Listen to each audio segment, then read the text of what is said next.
Hello বন্ধুরা, জমজমাট হতে চলেছে রাঙামতির গল্প। একলব্যে জীবন বাঁচিয়ে ষড়যন্ত্রের জালে পড়তে চলেছে রাঙামতি। শুরু হলো নতুন লড়াই। আর কি কি ঘটনা ঘটতে চলেছে মেগা ধারাবাহিকটিতে, আসুন বিস্তারিত তথ্য ভিডিওটির মাধ্যমে দেখে নেওয়া যাক এক ঝলকে। স্টার জলসার অত্যন্ত জনপ্রিয় মেগা ধারাবাহিক রাঙামতি তীরন্দাজ ইতিমধ্যে দর্শকদের মন জয় করে নিয়েছে।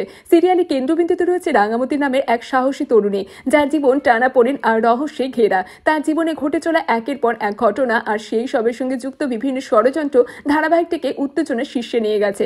আর আজকের পর্বেও সেই রহস্যের ধারা রীতিমতো বজায় ছিল, যেখানে রাঙামতির বুদ্ধিমত্তা সাহসিকতা তাকে আরও একবার নায়িকা হিসেবে তুলে ধরেছে। এপিসোডটি শুরু হয়েছে যখন রাঙামতি বিয়ের মণ্ডপের কথা ভেবে চিন্তিত হয়ে পড়েছে। ঘটনাগুলো যেন ইচ্ছাকৃতভাবে তার সঙ্গে ঘটনা হচ্ছে বলে তার সন্দেহ রীতিমতো বাড়তে থাকে। আর এই সমস্ত কিছু ভাবতে ভাবতে সে লক্ষ্য করেছে এক ব্যক্তি একলব্যের ঘরের দিক থেকে পালিয়ে যাচ্ছে।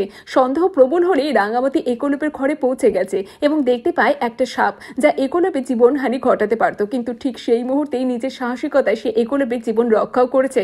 ঘটনাগুলোর সূত্র একত্রিত করতে বৃন্দা এবং ময়নার উৎসাহ সন্দেহটা উৎপলের দিকে ঘুরে গেছে। তারা ভাবে যে রাঙামতির ক্ষতির পিছনে হয়তো উৎপলের হাত রয়েছে। বৃন্দা তো উৎপলকে ফোন করে সাবধানও করে, কারণ তার কার্যকলাপ তাদের বিপদে ফেলতে পারে। কিন্তু উৎপল তো জানিয়ে দিয়েছে যে রাঙামতির সঙ্গে বিয়ে না হওয়ার বদলা সে নিতে চায়। আর পাশাপাশি বৃন্দার কাছে পাওয়া অর্থ না পাওয়ার তার রাগ তো আরো দ্বিগুণ বেড়ে গেছে। উৎপলের ফেলে যাওয়া একটি ঘড়ি বাড়ির কাছে পাওয়া গেছে, যা রাঙামতিকে সন্দেহ উদ্বুদ্ধ করেছে। সে শুধু উৎপলকেই নয়, বৃন্দা এবং ময়নার উপর সন্দেহ করতে শুরু করেছে। তার ধারণা এই তিনজনে কোনো বড় ষড়যন্ত্রে লিপ্ত রয়েছে। একই সঙ্গে রাঙা 3 দিনের মধ্যে প্রকৃত দোষীকে খুঁজে বের করার প্রতিজ্ঞাও করেছে।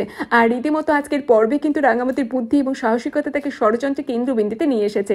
কে সত্যিকারের দোষী এবং এই ষড়যন্ত্রের মূল কারণটা কি তা ইতিমধ্যে স্পষ্ট। কিন্তু রাঙা কি পারবে আসল ঘটনার সত্যটা সামনে আনতে সকলের? তবে গল্পের এই মোড় কিন্তু ধারাবাহিকের পরবর্তী এপিসোডগুলিকে আরো আকর্ষণীয় করে তুলবে।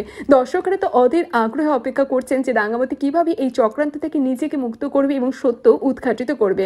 আপনাদের কাছে কি মনে হয়? আর ধারাবাহিকের পর্বগুলো কেমন লাগছে অবশ্যই কমেন্টে জানাতে ভুলবেন না। আর রাঙামতি তীরন্দাজ ধারাবাহিকের আপডেট জানতে হলে অবশ্যই আমাদের চ্যানেলটির সাথে এইভাবে জুড়ে থাকুন, পাশে থাকুন। ধন্যবাদ।